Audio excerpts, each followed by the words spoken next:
O els quaderns escolars ensenyen a pensar o si no, no són útils.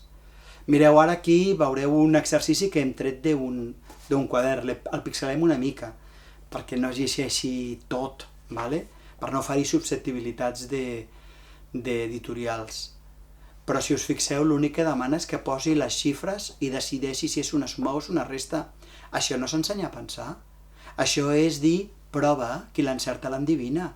Això és generar un error cognitiu al nostre alumnat, que creuen que resoldre els problemes és provar, és intentar, si no és suma, és resta. M'ha dit que estava malament, doncs si no és una multiplicació, és una divisió. Això és generar un error cognitiu, un conflicte cognitiu que no els ajuda.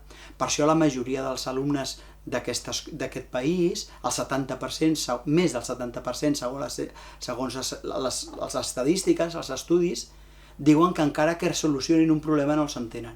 Perquè nosaltres els hem d'ensenyar a com es relacionen les dades per deduir l'operació. Llavors l'operació serà una deducció, no serà un em sembla l'endivino, intueixo, avui fa sol és suma. No, és inevitable. La relació d'aquestes dades fa que sigui aquesta operació. Mireu, jo us animo molt a que us baixeu aquest llibre que us ensenyarà la forma d'ensenyar a pensar l'alumnat en problemes matemàtics, us serà superútil. A més, si aneu a boiraeditorial.com o a boiraeditorial.cat, veureu els quaderns per l'alumnat dominar els problemes matemàtics que ensenyen a pensar. I trobareu més quaderns d'ortografia, de taules de multiplicar, en català, en castellà, en euskera.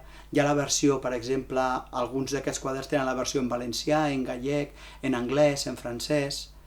I els podeu tenir en paper o en llicència per fotocopiar o projectar a la paret, a la pissarra digital.